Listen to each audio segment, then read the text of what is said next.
How you doing, everybody? It's Wardy here, and this is without question my most excited and most happy Big Mets update segment we're doing this spring training, that being March 24th, 2025. And in case you're wondering, Wardy, why exactly is that? That's because spring training is over, baby. The next time that the boys in blue are going to be out there, it's going to be for games that matter this Thursday there in Houston. So before we get there, let's deep dive all the key takeaways for the Mets' final spring game in which they tied 6-6 against the New York Yankees, headlined by Juan Soto facing his former club. Didn't have the same type of feeling as it certainly will in the regular season, but we're going to get into some key remarks from both Aaron Boone, the skipper there of the Yanks, talking about Juan Soto, to Juan Soto for that matter, as well as Juan Soto's remarks in reply to not only what Aaron Boone had to say, and just his thoughts on facing his former club. Also, Brandon Nimmo, more like Brandon Himmo, what a stellar spring he's had as of late. We'll get into how that will likely carry over into the regular season, and as is the case with Brett the Hitman Baty, another tremendous day for him. How good is Baty looking right now, and can we expect this at the major league level starting Thursday? All great questions, the same way that we have a great question as to what is happening with this Mets bullpen. Kranick Brazoban, AJ Minter, Max Kranick, they can't all crack the bullpen at once, so who's getting in and who's starting on the outside looking in is what we'll get into, along with Luisangel Acuña. We thought he was initially locked for this roster. He may still be, but now the Mets are seeking a bat that we broke down yesterday in separate content on potentially boxing Acuña out to start the year on this roster. Is that going to happen? What is the status there? Along with everything else in Mets land is what we're deep diving right here, right now. So thank you guys kindly for smashing a like and subscribe on as your first chime in. Let me know your initial reactions, comments down below. How hyped up are you for Mets opening day? We have so much content unrolling out this week, not only with post-game content, more Big Mets updates every single day, but we will be having a very exciting collaboration happening tomorrow night that I'm really pumped up to announce for you all, but we're going to wait probably till tomorrow to make that official announcement, so you'll just have to be on lookout for it then. But without further ado, folks, let's get into this one, and a quick shout out to today's sponsor, our great friends here at BetUS TV that have you covered when it comes to all the latest odds and picks there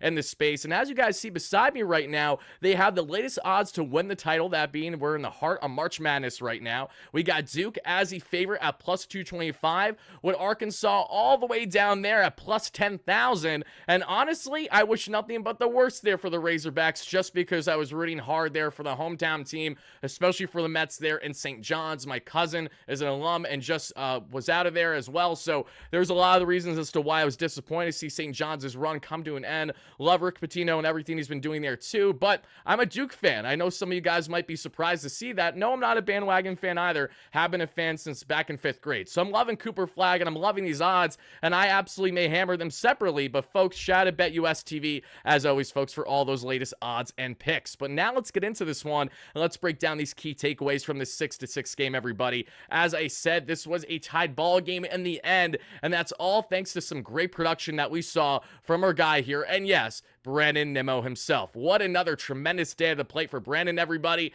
Mind you, over the past couple days, Brandon Nimmo has been nothing short of an extra base hits god, and he goes out there and does that and then some today. 2 for 5 with a 3-run ding-dong in the 9th inning to tie the ball game, which is why the Mets' spring record is now 13-13-5. And just for some context, that's the largest amount of ties across Major League Baseball, or at least for the Mets, since 2016 in spring training. So a lot of ties for the Mets, because no one wants to play extra innings in spring training, right? You want to relax once the 9th inning is done. But Brandon Nimmo is acting relaxed, he's acting composed, and he's looking really calm, composed, and collected out there with that great bat-to-ball skills. And what stands out so much to me about Nimmo is that we saw him get center field reps a day ago, in which he was perfectly fine there. This is the same guy that's been dealing with the plantar fasciitis in the early goings of spring training, as well as right knee soreness, and everything is now looking like he's locked and loaded and ready to go for the season. This will be a big question with Nimmo when it comes to his health status throughout the course of the year, and that's why the Mets' abundance of outfield depth, headlined by not just Nimmo, but Juan Soto, Tyrone Taylor, Jose Siri, Jesse Winker, Starling Marte, Alexander Canario, as to what is happening with Canario, right, that we broke down in yesterday's video. All great questions that we'll find out results on as soon as tomorrow, if not Wednesday, everybody. But right now, Brandon Nimmo, another great day for him at the plate. which leads him to a 345 average and over 1,000 OPS. And I realize I have the decimal point there wrong with the OPS, so disregard that. A 1,045 OPS is how he wraps up spring, and that's pretty darn good, if you ask me. Seriously, Brandon Nimmo is a guy that I've not only loved and admired his entire Mets tenure. It's been rough to see him when he's had his struggles, which was certainly the case in the entire second half of 2024, but it went directly in hand with the plantar fasciitis. And I just need the most humble man in baseball, the most positive man in baseball, to stay healthy. I don't really think I'm asking for too much when it comes to Brandon Nimmo. But now the big question will be, one, how healthy can he be for the Mets in the course of the 162? Two, is Nimmo going to be just in left field, which I'd expect? Will he get any center field reps, which would very much surprise me? But assuming that he gets predominantly reps in left field and maybe sometimes at DH to take a day off the legs, take a day off maybe the knee if it acts up again, something along those lines, that's perfectly fine as long as it's in the best interest of the club and what's best for them right now. So Brandon Nimmo, happy to see a tremendous end of spring training with the home run heroics, with the power ability. And he wasn't the only one that had the home run heroics in this matchup, obviously, as he was just one of two that really had the home run going. Because yesterday, everyone and their mother in the Mets outfield was hitting home runs. And today, it wasn't just the Mets outfielders, but it was pretty much those lefty bats in particular, not named Juan Soto, because we saw another guy look really good with a golf of a home run that you see pulling it as well there down and away, and that is Mr. Hitman himself and Brett Baty. Let's get into the continued dominance that is Brett here, as well as I'm interchanging these templates as I speak to you guys right now. But Brett Baty has been stellar from start to finish this spring. There was no stretch. There was quite literally no great stretch where Brett Baty was not playing good baseball for the Mets this spring training. Not only was he tremendous all spring long, exemplifying his versatility defensively at second base, a little bit at shortstop, and certainly plenty there at the hot corner at third, but it's the bat-to-ball skills. It's about lifting that baseball. It's about driving with power. The guy has consistently hit an exit velos 105 to 110 area, especially when hitting tanks, and Baty got all that one that you see. What a gorgeous swing there. And the fact that he was able to pull that ball for where it was is very impressive to me, is that really feels like a pitch that last year Brett Baty grounds out right away to third base, and that's that. Against former friend, certainly a foe now, and Marcus Stroman. If you guys remember all the drama that happened with Stroh departing, you know, buddy, you can delete tweets all you want, but screenshots last forever, my friend. If you know, you know. But in the case of Brett the Hitman Baty, he's done everything a fan could hope for this spring. He's done everything a fan could get excited for this spring. So now leads us to this great question. Will he be able to transition this consistently at the major league level? This is not his first rodeo. This is yet another year where he's given the keys by the Mets to pretty much go out and run away with a position. In previous years, it was third base. Now it's second base. And if he can't provide himself consistency at that second base position, will he at least be able to do enough to warrant staying on the roster as a utility role? Largely the reason as to why the Mets did not bring back Mr. OMG Iglesias, or didn't go for anyone else in a pivot option after Nick Madrigal's season went down as soon as it started there this spring training. So a lot of questions still are roaming right now when we talk about and think about Brett Baty, not only when it comes to him, but also in Luis Angel Acuña, as to if the Mets are for certain going to be rocking that platoon at second base. Is it just Baty cracking this roster with Acuña being boxed out because they're acquiring someone that we don't know about yet? A lot of questions in store over the next 48 hours to figure out leading up to Mets opening day, but once we get there, it's going to be time to lock in for everybody. We know Juan Soto is going to be locked in. We know Francisco Lindor might be off to a slow start, but we expect plenty good from him, and he will have another tremendous year, I'm sure. We know that the vast majority of players for the Mets will be locked in, but can Brett Baty be locked in too? Will this be the difference maker of a year? That is the question I hope and pray that we find out in a great manner within the first month or two of the season that says, hey, Brett's here to stay. We don't got to worry about sending him down anymore. He's finally solidified himself as an everyday major leaguer with this New York Mets team. Mets fans, let me know all your thoughts and comments down below. Where do you stand when we talk about our guy here and Brett Baty? Because Brett Baty and Brandon Nimmo were not the only offensive standouts in this matchup. That is important. It was a tied 6-6 ball game, and how he got there, where first, we saw a couple runs apiece there in the first inning from both the Yankees and the Mets. Then in the third, the same exact thing happened again for both teams, including for the Mets. You know, they actually had a very interesting go-around with their offense today in the sense that they out-hit the Yankees 10-7 in this one, but they were trailing 6-3 there heading into that ninth inning. And the reason why they were trailing wasn't because of their usual starters and relievers that were out there. The Mets had a bullpen game today, started with Ryan Stanek, then went to Dakota Hawkins, who's not on the roster, AJ Minter, Danny Young, Joshua Corneli, who's not on the roster, Max Kranick, Acuña Brazoban, Douglas, I'm going to butcher the last name, but Orellana or something along those lines. He's the guy who got rocked across 2 innings against the Yanks in this matchup. And then Daniel Juarez was the man who wrapped it up. But Brandon Nimmo was that X factor offensively, along with our guy in Brett Baty. But another guy that really stood out both offensively and defensively today is Hayden Senger. Hayden Senger drilled out a guy at second base without a problem. Again, clear as day that he was throwing him out there. When you see the highlights beside me, perfect timing. I love when it's timed up perfectly. Love to see that. He threw him out with ease. Brett Baty was a little shaken up at that play or a play like that at second base, but thankfully he is okay, so that's good news. And speaking of the Mets and these other hitters that stood out today, outside of Baty and outside of Nimmo, we did see Jose Siri record a hit today, as well as getting the start in center, 1 for 2. We did see Luis Angel Acuña go for 1 for 1 with 2 runs scored thanks to 2 walks.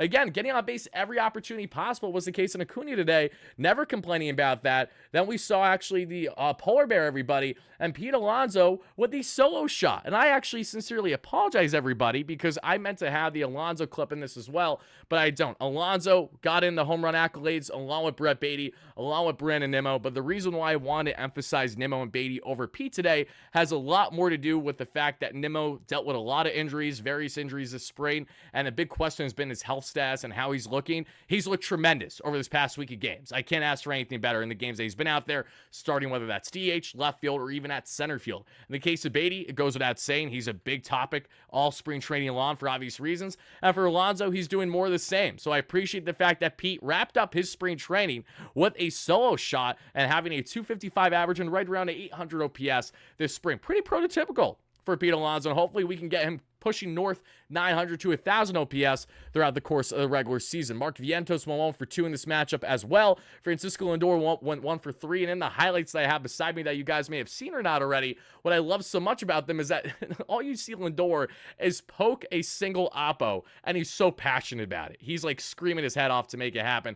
And that I thought was really, really cool. So shout out to Lindor, who finishes the spring training batting the Mendoza line. Very fitting for Francisco Lindor. I'm not shocked to see that whatsoever. Juan Soto, facing his former team, funny enough, didn't record a hit. He went 0 for 2 and didn't even get a walk. So Juan Soto's spring training ends with a 289 average and over 1,000 OPS. Pretty good if you ask me. You know, even for the $800 million man, if you're including total value of that contract, 805 to be exact. But all right, guys, now let's go from talking about the offensive takeaways in the Mets 6-6 tie to the pitching takeaways, because this leads to the great question when we evaluate the bullpen, because Max Kranick was a bulldog yet again. And after another scoreless inning for the Mets, including a strikeout, Max Kranick's official final line this spring is as what you guys see right there. 12.1 innings of 9 hits. We're looking at a 1.46 ERA for Max. I understand it's spring training. I understand you might want to take it with a grain of salt, but it's hard to take this with anything less than significance when it is a true bullpen battle.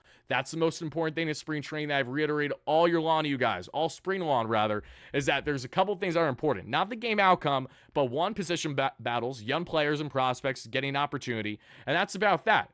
Rotation battles too, same thing applies. In the case of Kranick, he's done everything and then some to earn a spot in this Mets bullpen. And I'm going to be frank by saying I think it's kind of ridiculous that it isn't public yet from Carlos Mendoza himself that Max Kranick is not a lock in this Mets bullpen. Now, the big reason as to why Max Kranick is not necessarily a lock in this Mets bullpen has a lot to do with the status of AJ Minter and what the Mets are evaluating between Kranick and Acuña Brazoban. But the problem that I have, and mind you, I say this as someone who is as big of a Brazoban truther as any. I really think Brazo will have stretches of brilliance this year in the Mets bullpen. But knowing that both Brazoban and Kranick have at least one minor league option that they can utilize, in the case of Brazoban, especially as a 35-year-old veteran who hasn't been in the league more than 4 or 5 years, though, he's in a unique spot for the Mets and what they should utilize with them and taking advantage of what they can not necessarily manipulate, but rather configure with their bullpen and their roster. Brazoban posted a 1.69 ERA after having another sharp outing for the Mets today, right after Max Kranick. He piggybacked right off of him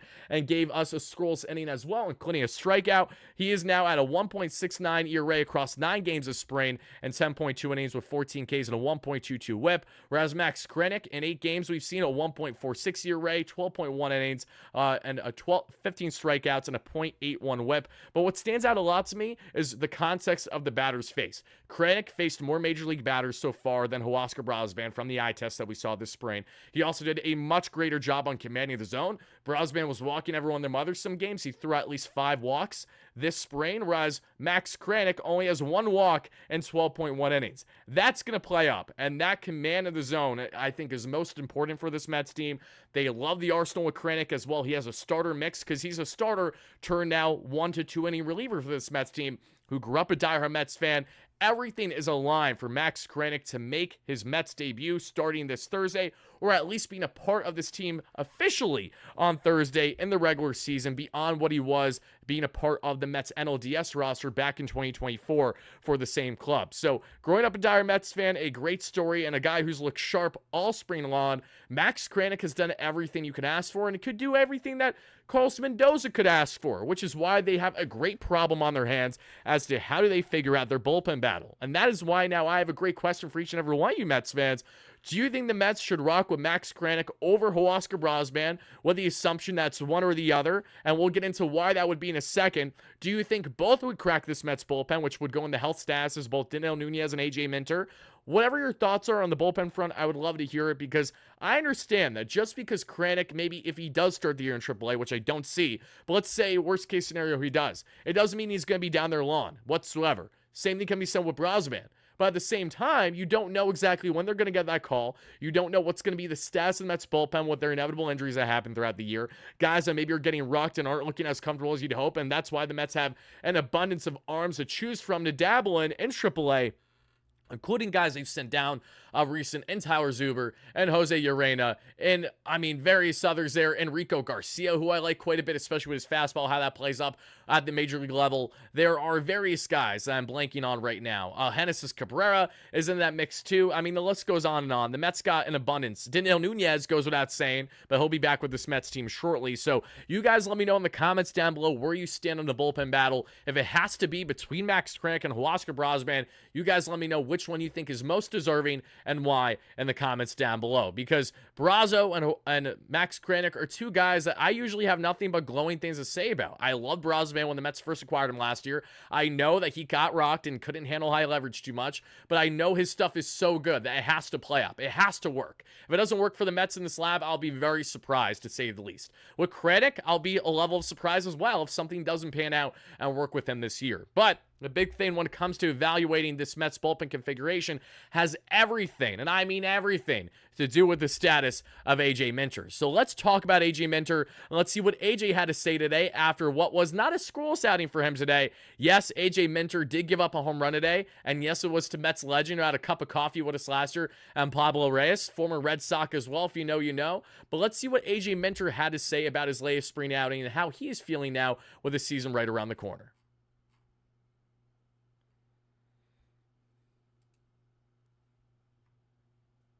Out there. Yep. Good. I was happy with the way I responded after just 1 day rest, and continue to throw strikes today, and I think we finally check that last box and hopefully show up these next few days if obviously something sore comes up. But, I think we checked all the boxes we need. So Minter said it himself, and I quote, "I think we checked all the boxes we needed to check." So regardless of the results today, AJ was feeling good about his arsenal. The velocity was a little bit up that I saw too, which is good. He was right around 95, topping out on the gun there, but the lows on the fastball weren't as bad as what they have been in some previous outings. So AJ Minter, he's feeling good. He's feeling locked in, loaded, and ready. But I think the big question now with AJ Minter is, knowing the Mets are facing the Astros in Houston, a ready, heavy lineup, how much do they really feel that they need AJ Minter to start the year with them versus maybe having him start the year just getting some extra rest on the shelf and then having guys in what we see in Max Kranick and Acuña Brazoban both crack this bullpen? I'm led to believe that AJ Minter is going to crack this Mets bullpen until we find out from Carlos Mendoza tomorrow or Wednesday that suggests otherwise. We'll talk about it then, should that be the case. But right now, there's one bullpen spot open, in my opinion, and that has to be going to Max Kranick. I think anything otherwise is absolutely silly. And Carlos Mendoza spoke on this exact same topic too, which I'd love to show you. Kranick and Brazoban, obviously both. Did you really have a decision there? No, not yet. Again, we'll see. There's we gotta wait, Minter. We gotta wait and see what happens here, and they're gonna come up to Houston with us, and then we'll decide that. So there you go. We'll probably find out that answer on Wednesday at absolute latest, everybody. Everyone's traveling with the team. That's pretty notable, too, including Luis Angel Acuña, which leads us to that further great conversation here on Acuña we're going to have briefly before getting into the Juan Soto conversation, which is what is happening with him, right? I know that this is a constant flip-flop based on the daily updates, but seriously, I understand all arguments, every single one of them. And we broke that down intensely in where Acuña should be and ranking the Mets official 2025 40-man roster that we did a live stream of yesterday. Check that out in case you guys haven't already. Different type of content on the platform that I want to dabble in. I hope you guys enjoyed. Let me know your thoughts in the comments on that. But Acuña, I understand all the pros and cons. I understand how raw of a player he is. I understand how, for his development, it makes sense to make sure he's getting daily reps, so you don't want him in a limited platoon situation, while also understanding that this is now the time to run away at second base if you're Acuña, if you're Baty. An opportunity to actually see what you can provide within the first number of weeks. So that way you really force the Mets' hand when McNeil comes back as to having to make a very difficult decision. What do you do then? And that is what I hope we see Acuña and Baty blossom into, with them both assumably cracking this Mets roster. But that's another thing, everybody. Could the Mets still add a bat? Yes. Am I expecting it, though? No. Why should we expect the Mets to go out and acquire a bat now unless a really sneaky one presents itself there and the waiver wire from now up until Thursday that they're trying to pounce on? They could have someone specific in mind, but after saying no to Jose Iglesias, after saying no after Madrigal went down, the Mets have had no interest to add a veteran. Why is now different? What about Acuña? Are they feeling that they can't even sacrifice having Acuña start the year on the roster for just the first couple weeks, and regardless of how he performs, they still send him down if that's maybe the thought process that they've always had and will stick to? Whatever it may be, you have to wonder here, in the case of Acuña, how do they feel about him as an organization? But ultimately, where does he stand right now in his status of the organization? And that's what we're going to find out in the coming days. And has all the tools, has all the ability, but in similarity to Ronnie Mauricio, a very raw player that I'm obviously not opposed to seeing get more reps at the AAA level. I just think that he's such a lightning rod and such an electric player that he will be a Swiss Army knife should he start the year with the Mets. And I firmly do believe that he will be an X factor one way or the other, whether that's helping steal bags with his tremendous speed. He just needs to be more situational on when to properly run. The defense, obviously, even if he came in just as a late game replacement there, not opposed to that whatsoever. And the bats of all skills. Yes, the big bugaboo has been him getting on base at a consistent rate. That's hurt him a lot in the minor leagues that we've seen. But when evaluating his contact ability, it's certainly there. Let's just see if he can play up to it consistently at the MLB level. All great questions that we're hopefully going to find answers to sooner rather than later, which we inevitably will at the time of recording this one, everybody. But we talked about all the key takeaways from the Mets' final spring game. So happy to say that's finally the end of spring training, which now leads us to the Juan Soto discussion. Folks, let's listen in what former Juan Soto skipper Aaron Boone had to say when talking to Soto, as well as Juan Soto's thoughts on Boone and the Yankees. What was it like seeing Juan out here today? I told him he looked terrible in that uniform. Good to see him. I mean, obviously Juan was great for us, but just as important, he was a great guy in our room, a great guy in our clubhouse. So honestly, it was actually really good to see him. And just catch up for a minute. But yeah, I thought he looked terrible in those colors.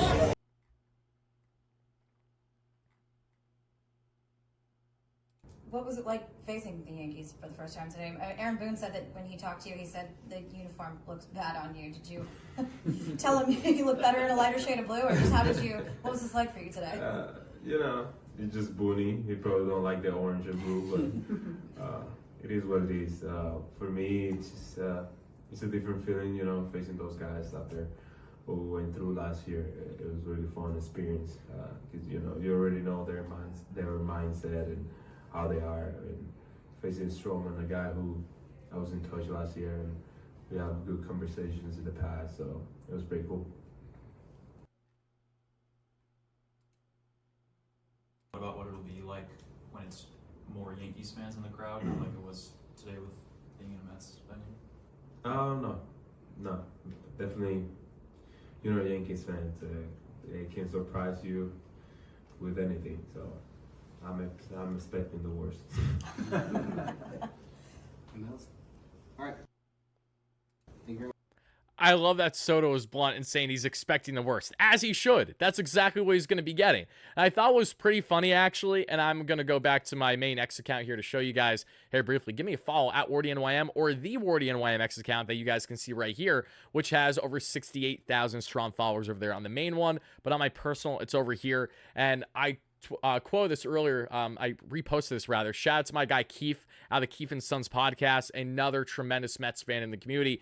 And he quoted this in the best way possible because we had a Yankee fan talking shit at the spring training game, pardon my French, everybody, saying, how do you get booed in your own stadium? Mind you, it's a sold-out Clover Park, the second largest attended game all spring. The first was Soto's debut weekend that we saw. So for context, yeah, Yankees fans like to go and watch what is the so-called little brother or a guy who in their minds is a bum and wants Soto, right? And I think the best quote imaginable is what Jazz Chisholm said as a Yankee last year, which is, I never seen anyone boo a bum. That is perfect. I mean, there's no better counter than right there. Mind you, if you listen in on this, there is a heavy mix of cheers and boos, with cheers outweighing the boos. And I'm not saying that as a biased Mets fan. It's a reality. They're at Clover Park. Color me shocked. It's majority Mets fans still. You're going to get more Mets fans rocking for Soto than you will get Yankees fans having their you-know-what's in a twist, crying about it. You know, it reminds me a lot of being at that spring training game I was at earlier this spring and seeing the fan beside me was that viral fan that many of you guys saw